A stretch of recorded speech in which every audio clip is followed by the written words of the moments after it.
Perfect. Let's get started. Hi everyone. Thanks for joining us today. I'm Ivy from the MoeGo team, and then I'll be today's co-host for our webinar, How to Grow Your Boarding and Daycare Backed Up with Data. I'm also joined with Melinda from our MoeGo team as well. Hi everyone, I'm Melinda. I own Bark and Bone, which is in Carmel, Indiana, which is retail, grooming, as well as mobile. I've been with MoGo for almost 3 years now, and I'm super excited to introduce some good friends of mine, Molly and Todd. We spoke together at Super Zoo, Beyond the First Location, Real Talk on Scaling Your Pet Care Business. You can find that on our YouTube channel. But today we're going to be talking about everything data and KPI related. Perfect. We're gonna talk about different KPIs that you guys can use in your boarding and daycare. But we've talked to a lot of pet business owners, and the ones who take the time to understand their numbers, even just a handful of key metrics, they tend to grow faster, stress less, and make better business decisions. And that's exactly what we want to help you do today. But before we start though, this webinar is being recorded and uploaded on MoGo's YouTube channel. We also started MoGo Podcasts on Spotify and Apple Podcasts. So if you need to leave and you want to come back for the recap, you can listen to this webinar on the go on different platforms. And we'll also save time at the end for our Q&A. So go ahead and drop your questions throughout the webinar or save it to the end. Let's get started. All right. So today, as I said, we're here with Molly and Todd. Molly and Todd, can you guys talk a little bit about what got you started in the pet care business? I was working on my undergrad degree and I was waiting tables and I decided that I loved pets, I loved animals. So I ended up if I was going to work, let it be with pets. So I got a job at a corporate salon doing bathing. Within a month, I went to grooming school. And then I kind of just continued to groom. And then eventually, as I was graduating, and came back, I realized that I didn't want to do the corporate thing anymore. So I saved up what I could, got an investor, and went out on my own. And from there, doing mobile. And so I realized, oh crap, now I have this van and I'm on my own and I need to make money and find clients. And so then I started the same time with that, started my master's in business because I wanted to learn the business side of things. And so from there, I just kept grooming. We kept growing. I kept learning. And then I met Todd, I think 3 months after I started Molly's Pampered Paws. So he's been there from the whole journey and to see from where we started to where we are today. But I kind of just fell into it. I had no intention growing up to be a groomer or boarding and daycare space. And it's just become an industry that we love and couldn't imagine not being part of. So, with it being your guys' first time running a business, can you tell us a little bit about some of the learning curves that you guys had in the beginning? Well, I'll say I have 15 years as chief operating officer of a large call center, and to come on board full time with Molly's and try to see what we could do different or whatever. The lack of technology back then, the technology that we have now to automate, and a lot of groomers back then were pen and paper, and just you're working with people's fur babies. It's not like other types of businesses where I mean, you're pushing paper per se, but it was just completely different. You're dealing with their fur babies, and then just really that lack of technology and reports. And I mean, it's hard to do a report off pen and paper back then. So that was a challenging because the pet service industry did not have the technology back then that it does now. And So, would I'd you? say, oh, go ahead. Sorry. Oh, no, I was just going to say that, like, so once technology came in, did you feel like scaling became a lot easier, or can you talk a little bit about that? Yeah, 100% it became easier. When we first started, we were pen and paper because it was just me. And like if I lost my planner, like I did that one time for like 2 days, it was frantic, chaotic, terrible customer service. You really can't scale if you don't have a good platform because you need something where you can see what your staff is doing and they know what they're doing. It's easy for them. So that was something that was kind of new for me, as I continued to grow and learn about the business side of things, like re really realizing that we needed something that was simple, not only for the clients, but simple for our team, and that we could also integrate with everyone. So, if someone came to one location and then they wanted to go to a different one, because we have a lot of clients that bounce between our locations or our services. So the software, it's definitely needed for us to scale and continue to scale. So something I want to touch on that is you started with a single van. Can you kind of try and like tell us how many vans do you have today? How many locations? Like, tell us how much you were able to scale. Yeah, so we started with one van. Then now we have three facilities, so three physical locations and a fleet of eight vans. And we typically bounce between 35 and 50 team members, depending on the season. We have a full support staff, including, you know, our pet care coordinators and some management team. So that's a lot of people and pups to keep track of. Yeah, and in those 12 years, we went from, like Molly said, the one van to this year on track to do right around 4 million in sales. So it's like it's just come full picture. Way to go. Mhm. I hope you guys are so proud of yourselves. I'm going to pass it back over to Ivy. Thank you, Melinda. And thank you, Molly and Todd, for sharing a little bit more about who you are and your journey in pet care. So, we're going to move on to this next slide. Before we dive into these KPIs, we want to talk about the why these metrics matter.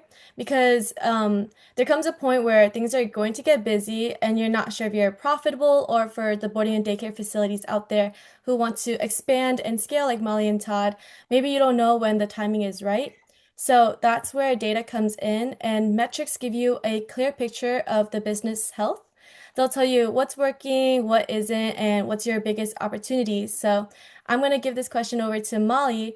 When did you first realize that tracking your metrics are a non-negotiable for your business? For me, I at the basic level when I started. So I knew I needed a budget. I knew that I had to know how much my expenses were going to be.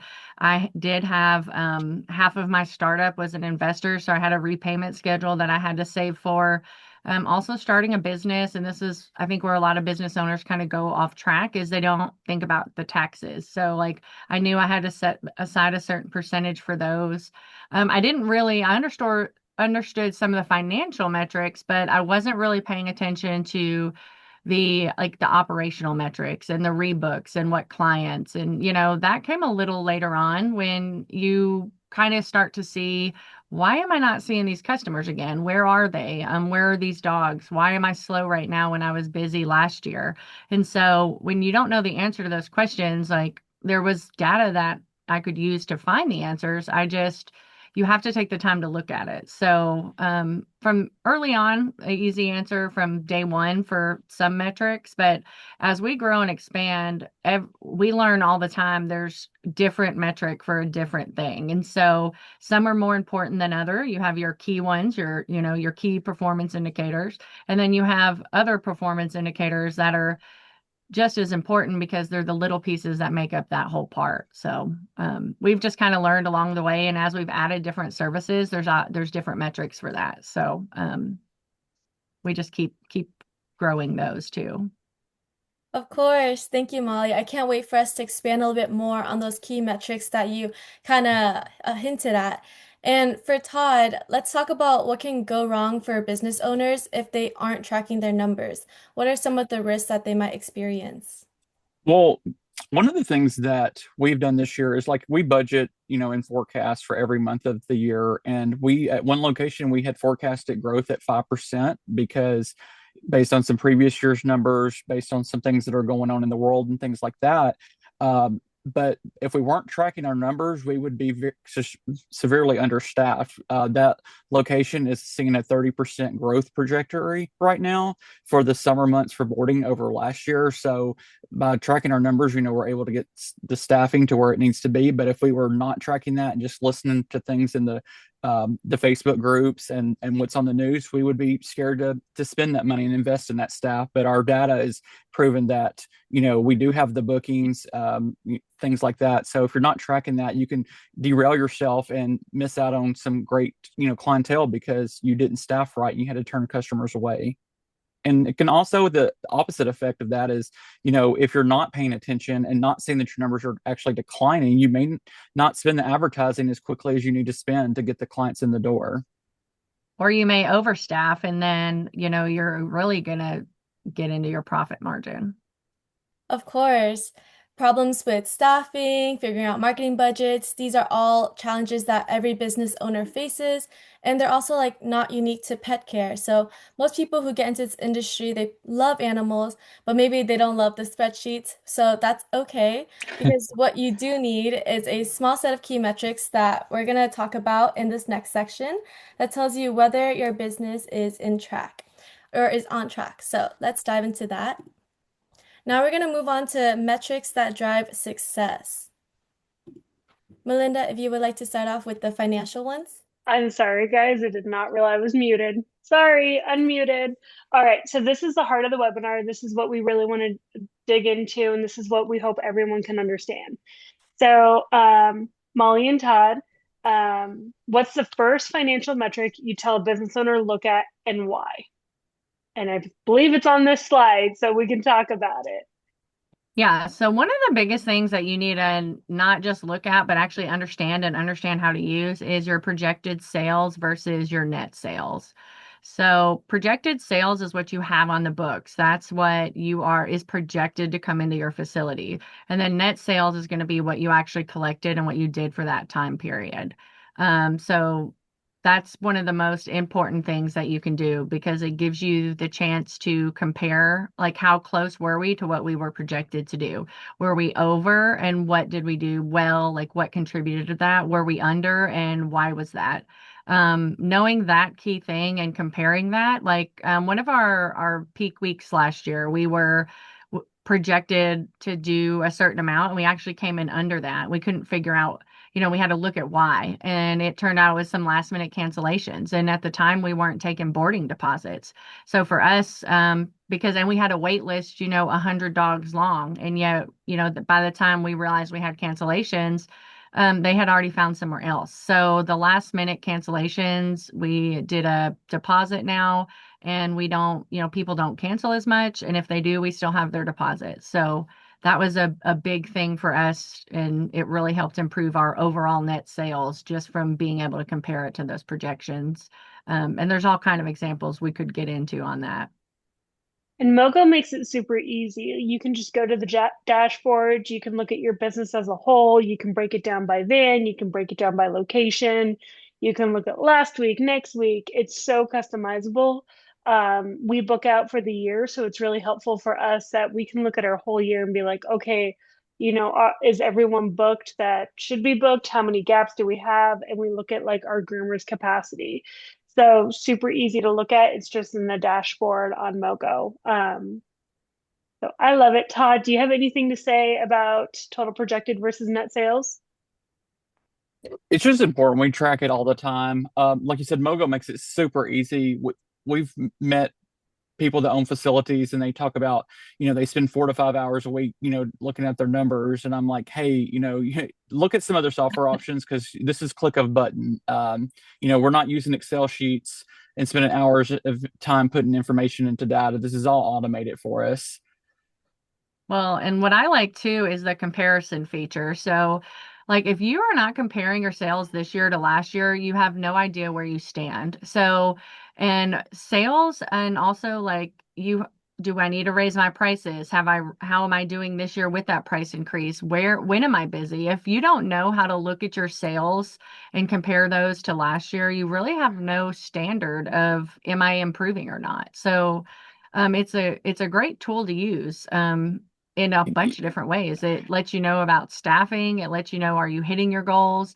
Like Todd said earlier, we looked at last year's sales and over the previous 2 years, and that's how we forecast our growth for the next year. Like we look at our trends and our patterns. And so having all that right there, for us, we like the dashboard because we can pick and choose what time period, what year, we can go week, we can go month, year.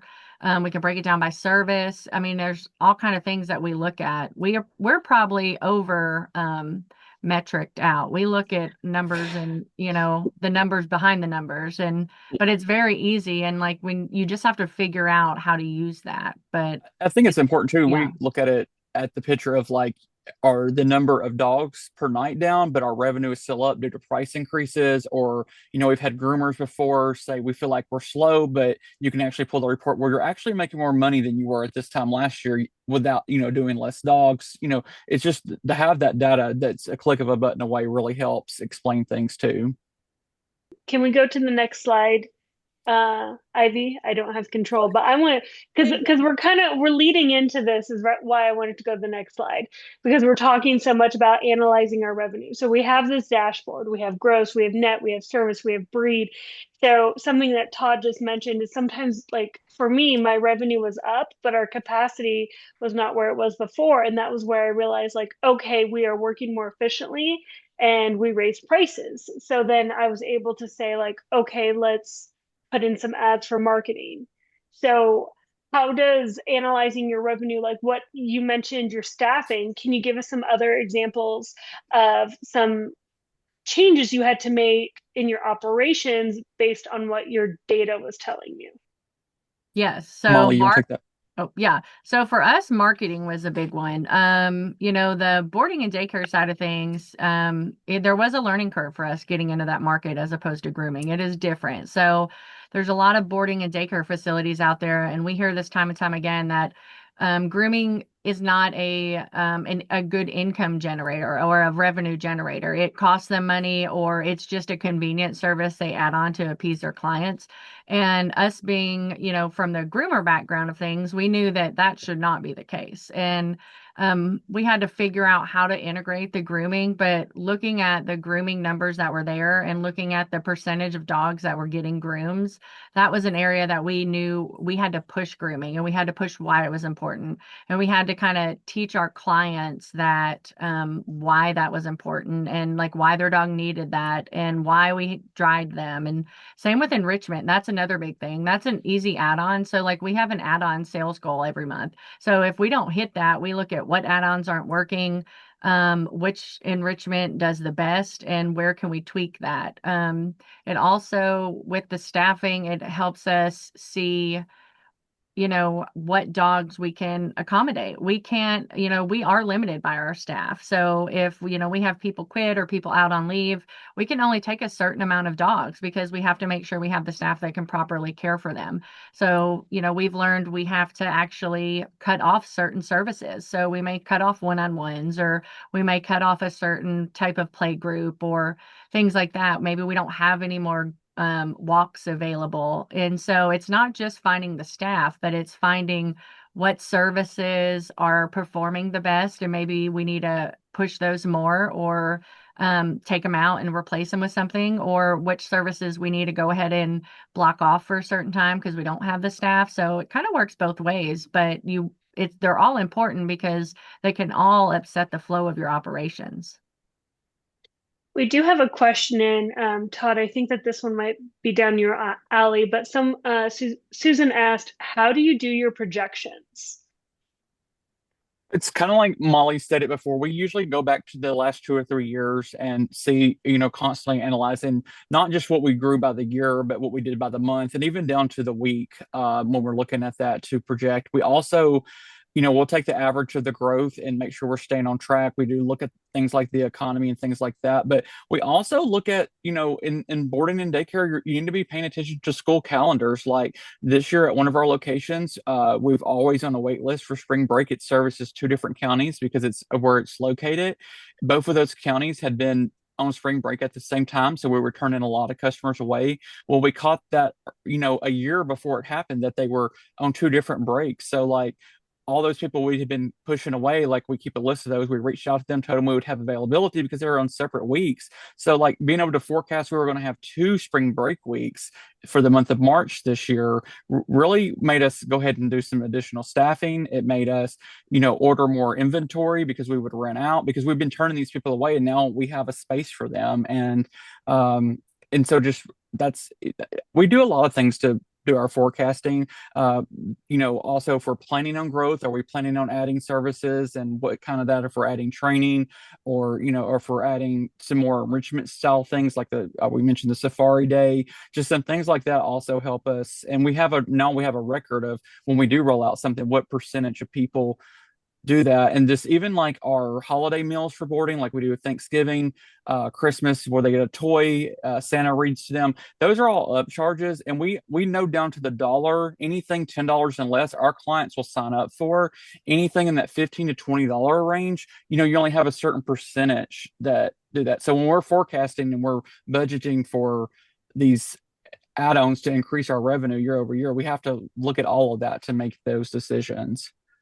Well, and I Something want I'm to, really oh, sorry, me and Molly keep cutting each yeah. other off. I just wanted to say really quickly, I'm so glad to hear somebody else say they watch school calendars because it influences so much. Well, and, Yeah. and the same thing with in our area. I know I'm cutting Molly off now, but when schools are on our spring break, our boarding happens to be down. I mean, our excuse me, our grooming happens to be down for especially in our mobiles. People aren't at home; they're traveling, but their dogs are boarding. So it's we have to look at that.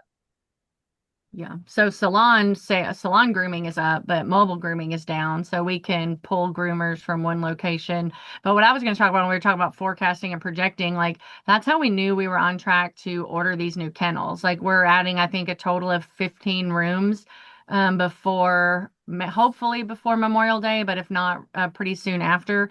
But because we've seen our growth trend and our goal was 5% this year, we're at 30% consistently for the year, week after week, month after month so far. So like we can just assume if we continue doing what we're doing, we can at least hit that 5% minimum, but at a maximum, now we're shooting for 30%, for the whole year. So we don't have that space. We can hold a lot of dogs, but so that gave us room to go ahead and buy, 30% more kennels, or, to utilize the space we currently had without having to build another building. So, I mean, and we know like how much each room is going to generate per booking and things like that. So we can add that into our sales projection. So maybe now instead of 30%, adding these 15 rooms is going to push us up to 35%. So it helps really project, by room and by occupancy level too, what you're going to need to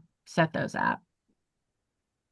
Looking at the financial metrics, this is one that I'm really interested in is can you talk about what the breakdown by breed and what planning breed specific enrichment days might like boost your business? Explain that one to me.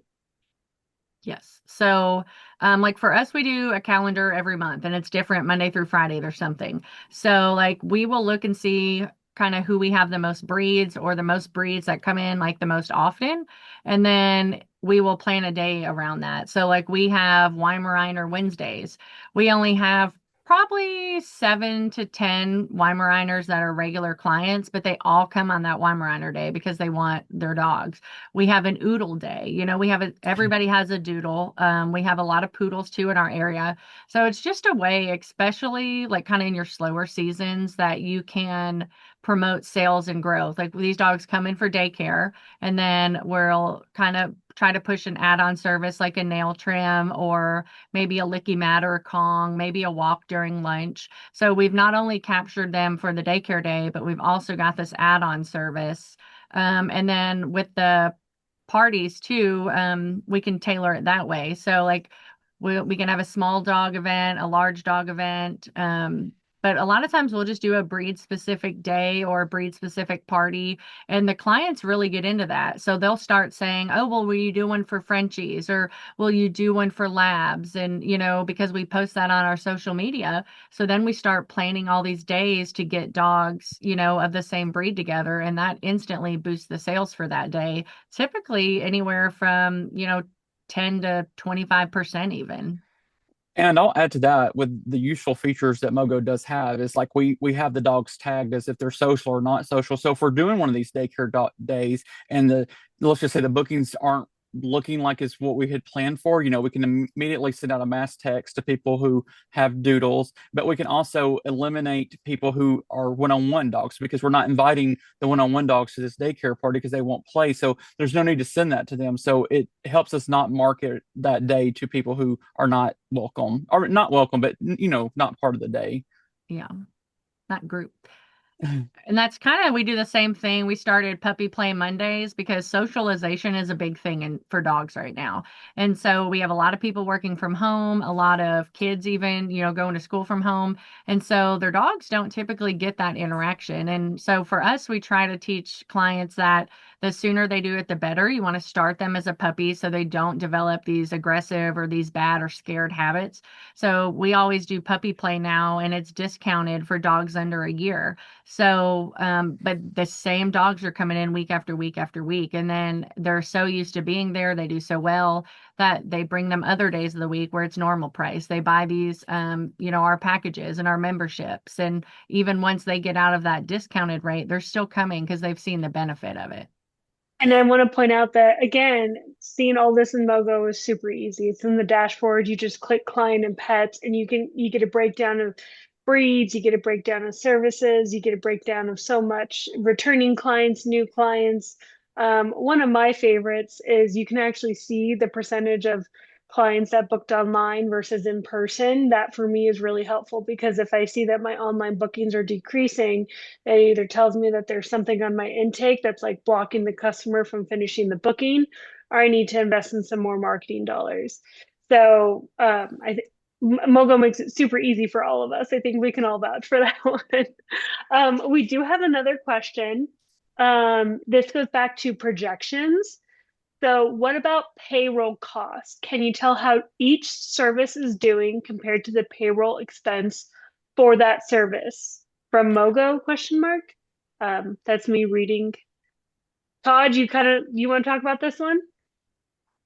Well, our payroll costs is across the board because this is a business. It's across the board around 33, 34%. We would like to see a little bit lower, but even in the grooming, I mean, a lot of people, it doesn't matter what service we're offering, we're not going to take on a higher payroll cost for to make less money to offer some type of service. So the service has to work with our payroll percentage.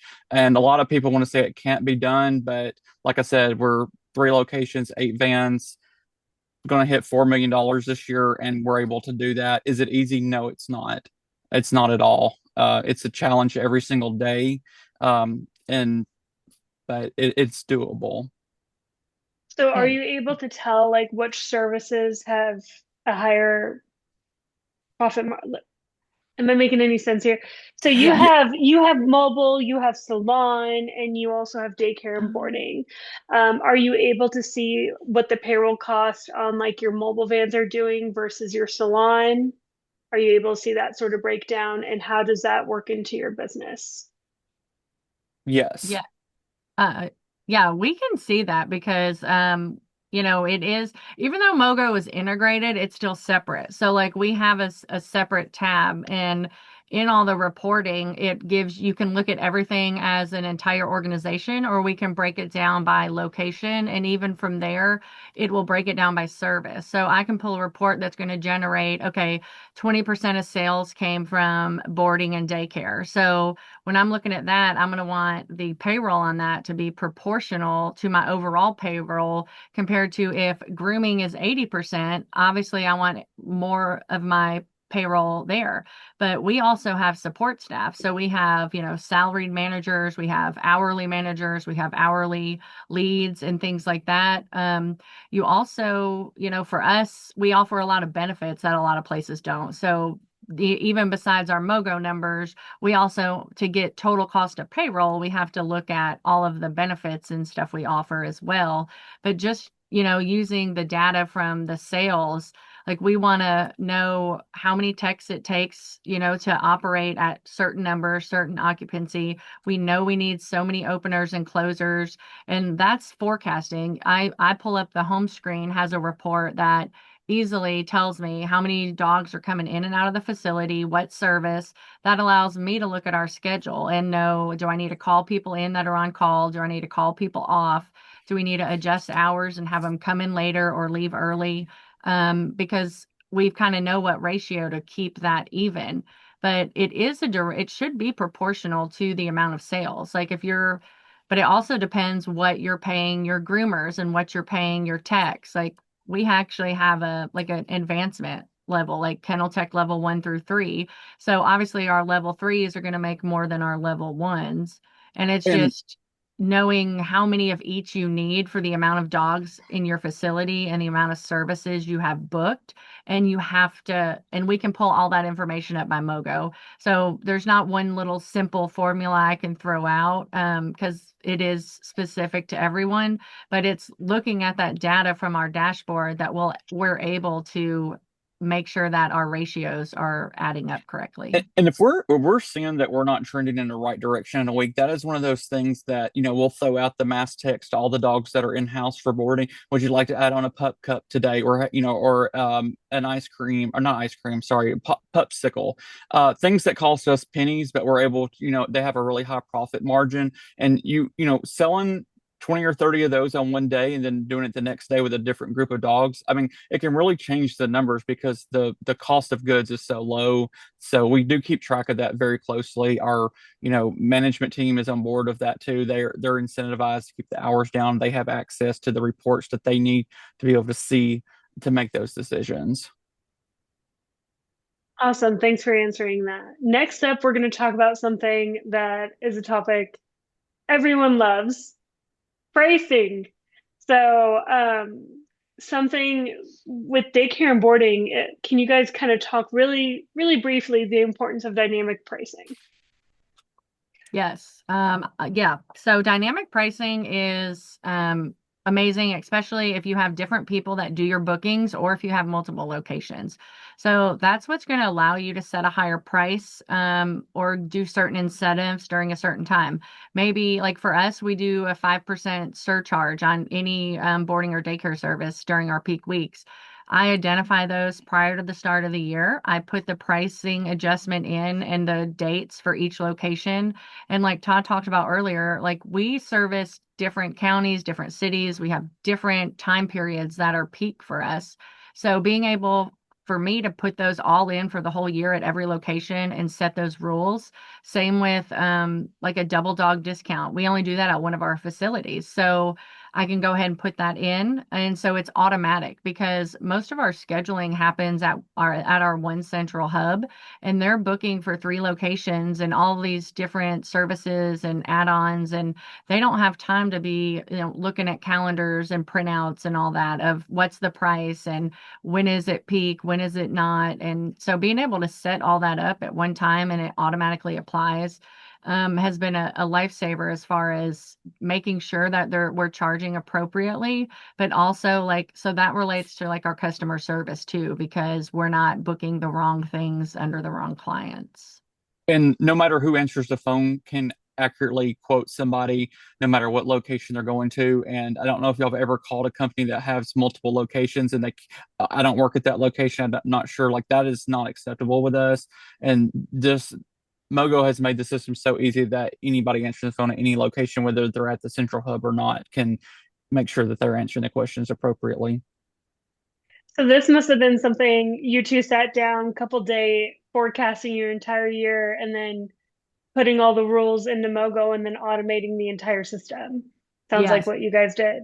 Well, Awesome. and it's super easy too, like to fix a problem. Like, so I'll be honest, I put the wrong spring break dates in this year. And so we were like, why are these people getting such expensive tickets? Like, because normally our stuff is pretty even and they're getting random amounts. And then so I realized that. So I could still go in and update it and hit OK, and it automatically applied it to all the tickets that were booked.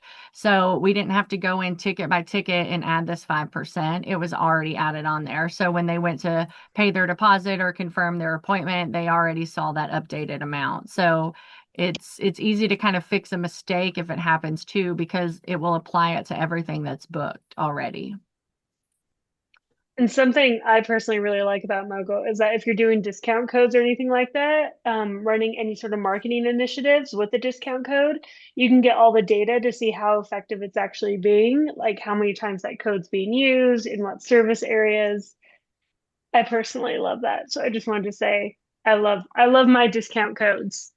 Um, Yeah, we like that too because we do new client discount. They get $10 off of any service. So whatever they want to use it for, just to get them in the facility, and then we'll show them everything else. So if each location has a code, each different referral source has a code. So it like helps us generate, which ones are working, but also like which locations are using the most codes or have the new clients. It's just an easy way to pull that information. You're right. Like we love that feature. I really love with the discount code. Something that I just discovered is you can set a discount code to be restricted to just a specific service area. So, like, for example, if you're really targeting, you guys know me, I just launched my mobile in January. If I'm targeting a service area, I can run campaigns in Google Ads specifically for that service area where they have to have an address within X mile radius and use that discount code. So I was really excited to discover that. It really lets you pinpoint, what demographic you want to go after. I'm going to pass it back to Ivy to talk about operational metrics. All right. Thank you, Melinda, for covering the finance side. So we're going to shift over to the operational side, how your business is actually running day to day. And we have two important key metrics on our slide. Molly, what does your occupancy rate really tell you? All right, so that's an important one to understand because it's the amount of dogs or the percentage that you're actually booked. So it's not just the number of rooms. Like for us, there's a lot of our rooms that can hold multiple dogs. And so we want to track that as well. We don't want to put one dog in these large or our medium rooms. We want 2 to 3 dogs in those rooms. But for us, one of the most important things is it helps us know when to get on a wait list. So like when we hit that 80%, sometimes 85, we will go ahead and stop all bookings and get on a wait list. And so at that point, we'll pull from the wait list as it grows. But we are looking for returning clients because if they can't come to us and they've been a continuous client, like a good recurring revenue, they're going to go somewhere else. And then we risk them not coming back, either because it's closer, it's cheaper, whatever reason. So it helps us book existing clients actually over new clients, as well as like the highest tickets. Like we go through and we add up, all the different totals of the tickets, and the stays because you want to generate the most income for your business because your chances are you also have extra staff during that time. So you want to have the highest revenue possible. So that's a good thing for occupancy rate to actually see how much more potential you have. If your rooms are all booked, but your occupancy is still lower, that may be a sign you need to target multi-dog families or multi-dog, bookings and reservations. And so it helps you kind of see where you can focus on and maybe improve some areas like that as well. Yeah, and related to that, service utilization. This one goes one level deeper than occupancy. Todd, can you explain what service utilization shows you and why it matters? Yeah, so we can look at what services what we offer and what percentage of them we're booking per day. So we can look at like, you know, during our peak time, are we, if we're peak for boarding, are we utilizing our grooming staff are we offering those grooms to get them staffed? It helps us with like projecting our staffing and supply needs. Obviously, our supply budget for the month of January is completely different for the month of July. Like July is a very busy month for us. So actually looking at what services are being utilized, we can go ahead and order supplies and things like that. And it helps us predict the peak and slow seasons because we're tracking like what services. So are add-ons really working well during this time of the year? On Christmas, maybe they're not. People's budgets are tight. So are we going to waste time pushing them as hard as we would say during July? So they're just looking at that service utilization, we can tell what areas that we have room to really push also our marketing dollars in as well. Yeah, and that's great because then with understanding these key metrics, you're not just reacting to the highs and lows of the busy and non-busy seasons, but you're being proactive about that throughout the year. We Yeah. also have some screenshots too of what that could look like. The one on the left shows the occupancy rate, and then the second one is service utilization for instance, like how many dogs are in like the play group versus private. And Molly and Todd, if you have anything to share about these slides. I use those all the time because like the one on the left there, like I said, it will easily tell you what percentage you're booked. And then the service utilization, we use that one also. Like we want to see growth in every area. So like we want to break it down by service. Like it's important to get your overall sales up, but it's also important to track by service because if if our sales are up, but our boarding has gone down, that means we're losing boarding clients or we're not hitting enough the same amount of boarding clients that we were.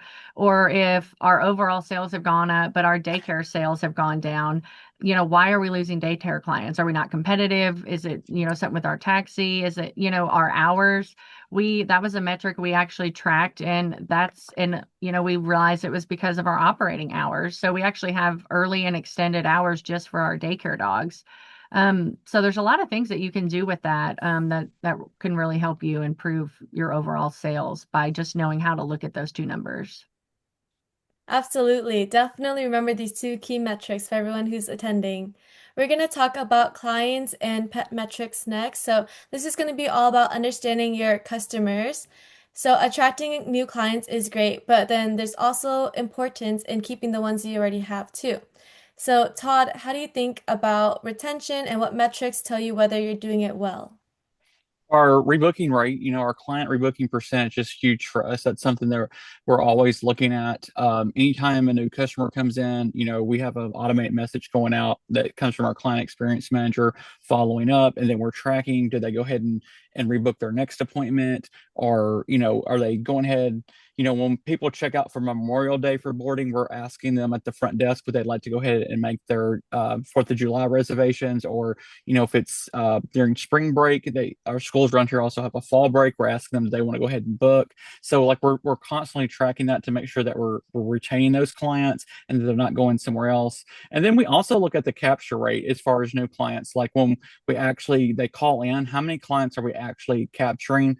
Um, if it's a non-peak time we've and if they say something like, well, that's a little bit more than our budget, our people on the phone have the empowerment to say, well, what are you used to paying? If it's not too far off from what we are, we'll honor that price to get them in for that time and to show them the Molly's experience different from the XYZ company 3 miles down the road, because we know that by tracking our stuff and the report cards and things like that we're sending out, that we'll retain that client even if we take a little hit on that first stay.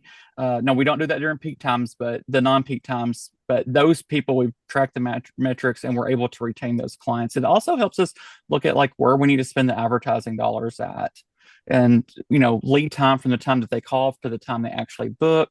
And like I said, on the intake forms, it's mandatory. Like it's not, they can't get past it. They have to click on where they heard us about. So we can track where our advertising dollars are going. So whether we want to spend more in Google, Facebook, or do we want to do more client incentives? Perfect. Thank you, Todd, for going over those key metrics. And MoeGo's automation tools do a lot of the heavy lifting here. Appointment confirmations to reduce no-shows, save replies for consistent communication, rebooking follow-ups as well. Molly, when did you first start to use these types of features and how have they affected your business? We've used these for years now, probably. We've really gotten into it more even with the daycare and boarding. So for the last 2 to 3 years. And we still seem to be adding them on. So there's things like alerts. So MoGo will automatically alert us if we make a booking where if we're trying to put a dog in a room that already has a dog, or we can set our check-in and check-out time. So if we're putting a dog in a room for, before another dog's checked out, it'll let us know that. It also, like, the home screen, that's an easy way to kind of automatically tell our staff what is going on with that dog. Has a photo of the dog. It also shows if there's been an incident, any tags that we have associated with them, any alert notes. The vaccine status is, red, yellow, or green. It's right there. Any kind of thing, maybe allergies to any kind of like, we we have like a bees and wasps right now. So we have dogs notated that are allergic to those. We have like any kind of food allergies. Then the dashboard right there too, just easily displays all of that. And then the automation, that's really helped us with our customer service. And so we just talked about why it's so important to get a client and keep a client. And customer service is integrated into every part from your first touch point to them coming back every time.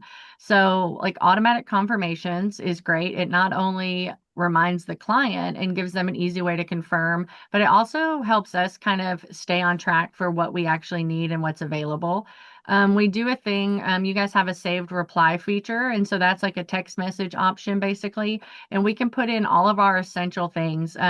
It used to be everything that was kind of sensitive if it had to do around either a dog behavior or an incident or anything like that. I was the one, everyone would just message me and say, "Hey, can you handle this?" So what I did is now I'm able to just save how I would word it or put it, and it's in a saved reply, and that any of our client coordinators can just send that out. And you can insert little placeholders for the pet name, the client name. So when we send things like that, the confirmation, the saved replies, or anything like that, it automatically has those features in it. So the client feels like you're speaking directly with them. And then it saves a lot of time for the things too. We have them like that we see all the time, like out of food or just fleas or just different things like that, so our staff doesn't even have to take the time to think about it. They can just hit it with a click of a button. I would also add, Molly, like we people that you may be small, not at the scale that we are yet, and you're growing. All this automation when you're small is almost like having someone in the office if you don't have an office staff. If you're a one or two person show, like there's so much automation that the clients you're interacting with will almost think you have someone constantly working these because there's so much automation. It's a Well, and lifesaver.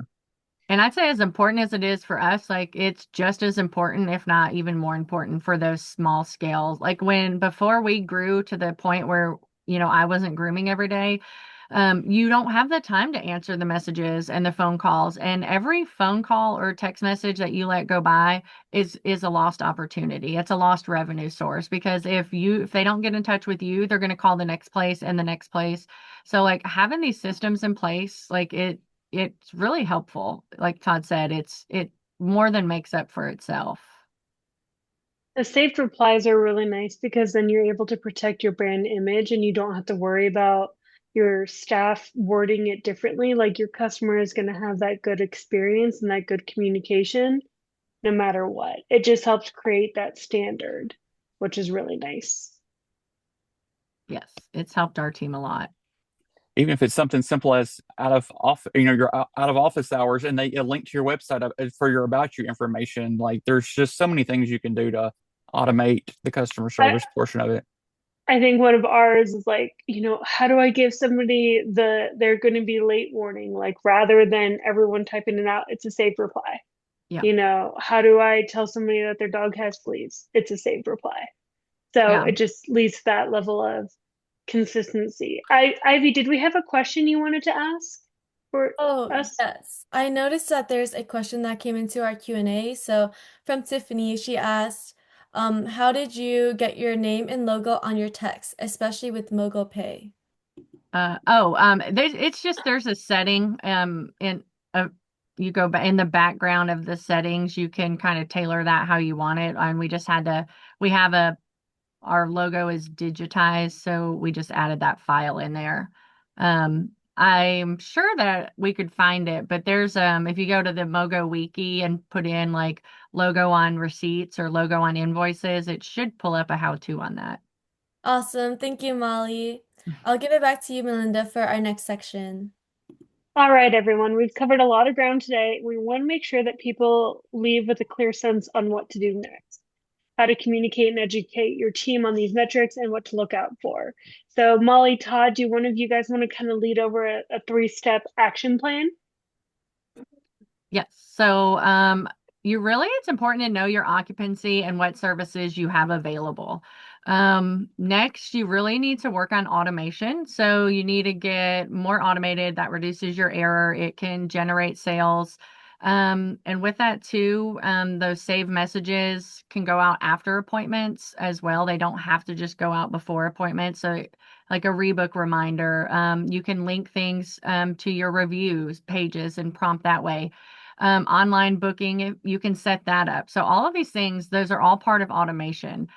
So again, you want to really understand occupancy and what services you have. You want to get as automated as possible.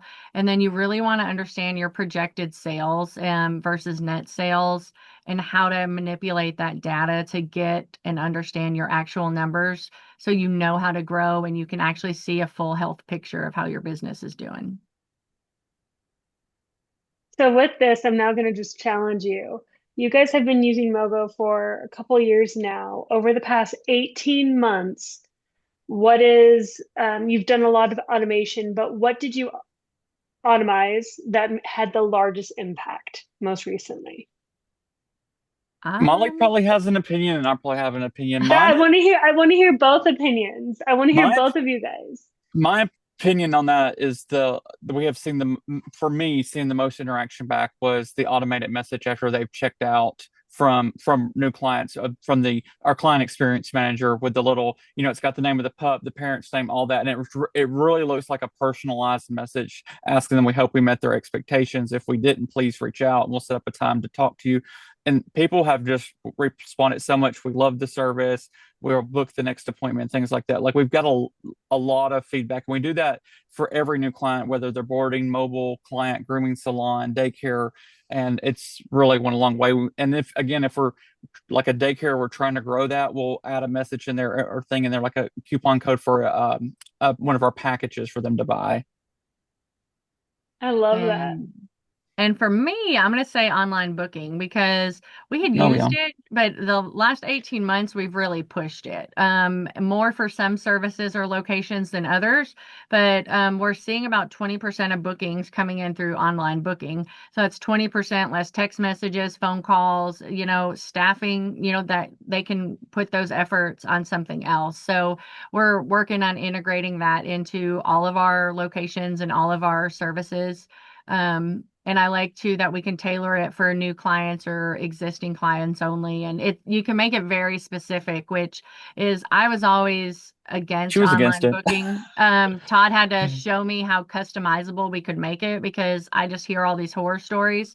And the fact that we can make it exactly what we want and still have to approve it. But for 20% of our bookings to come from online, like that's a huge that's a time saver. Like just that in itself pays for one of our pet care coordinators. I mean, it's undeniable how much like time that these automations can save you. And time is money, so that's payroll, so that's more profit in your pocket. So but yeah, it just both of them. The customer service is, we've knocked that out of the park with the automations and then the payroll money for sure. I love that. Now, can you talk about a little bit about, oh, sorry, we have a question coming in regards to, I lost it, Ivy. Can you find it? Oh, I You're see it. good. I see it. I can read it out for you guys. But I guess if anyone else has any more questions, our Q&A session is next. I'll move over to that slide, so feel free to let your questions come in. The question that we got in the chat is from Carrie.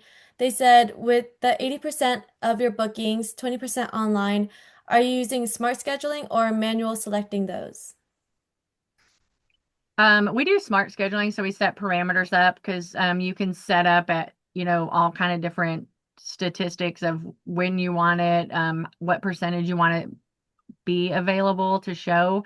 But we do have an added layer to where we do have to go in and manually approve it, but we don't have to manually find a time for it or anything like that. Like we go ahead and we just let them pick like the days and what they want on the reservation, and then it will only show them what's available, and then we just approve it. So in case there's a client that like we don't want or in that spot or something like that. But a good feature with that too to kind of help avoid that is if you guys utilize those client tags, like we have people that are like marked do not book or no peak or no busy time, things like that, and we can exclude those from online booking so they can't even set themselves up. But we do manually approve them, but we don't have to actually go through. We utilize it with the smart scheduling features. I think that's something really important that you mentioned is you can block specific customers and clients from online booking if it's a massive dog and it needs, something special, or in the grooming world, if it's extremely aggressive and needs to come in at the end of the day, you can block specific customers from online booking. Well, And and that a good way that we've used that too for like the boarding and daycare is like again, once we get so high on occupancy, like or so many one-on-one dogs, we just we'll revamp that for the current time and take out one-on-one. So only group dogs can book online. So there's a lot of ways to apply it for any service and because it is so customizable. We had another question come in asking, are you using the intake form? Absolutely. The intake forms are so great. But also like we've had to change what's required on our intake form several times because we actually track where people would stop. Like, we want the process to be smooth and easy for clients so that they don't exit out. We were asking too many questions on our intake form, things that we could ask them at check-in. Yes, it would save time, but we also want our process to be easy. But the main things we want is like about their dog, the way, the breed, those type of things, their vet information. Emergency contact is so huge. We have a lot of clients that travel out of the country and they're not available. And that's not something we want to miss at the front desk. So there's certain things that are required, non-negotiable for us, but we have had to tailor it over the time because we MoeGo does show you where people are exiting it at, and you can start looking at that and saying like, is this too lengthy? But like we are utilizing it to get the key information that we want to get correct. No room, if it's incorrect, it is on the client. We'll still verify it with them when they check in, but yes, the intake forms, we love them, especially because, we have them marked where they heard about us from, and that helps us really look at where we need to spend our ad dollars at. Well, and we You know, also attach our service agreement and the card on file to them. So, like, we won't even book them if they don't have an intake form because then, they don't know our policies and we don't have a card on file. So, if they're going to violate our cancellation policy, we don't have a way to charge. Or, if someone else is picking up the dog, we don't have a card on file. So, it allows us to attach a lot of those key, like, day-to-day things that we have to have too. so it's almost like your intake form and your intake process is also same time, which is giving you metrics to learn how to better run your business. So it's a full circle here, is what I'm hoping everyone understands, is that MoeGo tracks so many different details that, you kind of said in the beginning, Molly and Todd, that you guys like just love looking at the data because you can always find areas that you can improve efficiency or improve your revenue, and all those fun things. So I think that's all our questions for now. Ivy, I'll hand it back to you. Thank you, Melinda. I think we can wrap up our Q&A portion, but for Molly and Todd, if anyone else has any more questions, what's the best way to reach you guys? Yeah, let us know. And also, if it's like an email or something, feel free to add it to the chat too, so someone else in the webinar can save it. Okay, yeah, I'll add that. So all of our social handles are like Molly Rowland, Todd Rowland, or Molly's Pampered Paws. And then so it's just Molly at Molly's Pampered Paws and Todd at Molly's Pampered Paws. So I'll put those in the chat right now. Fantastic people to connect with, everyone. Lots of knowledge, lots of experience. So if you have the time and the opportunity to connect with Molly and Todd, I'd encourage it. Thanks for having us. Absolutely. Of course, thank you for attending our webinar and thank you for sending in the emails. Anyone else has any questions, feel free to reach out to them. And thanks again, Molly and Todd, for coming on as today's speakers. I hope everyone tuning in was able to take away something. For MoeGo, if you guys want to see us in action, you can follow us on Instagram, YouTube, Facebook, TikTok, and LinkedIn. And we also have two Facebook groups that all of us are currently in, MoeGo for Premium Groomers and MoeGo for Boarding and Daycare.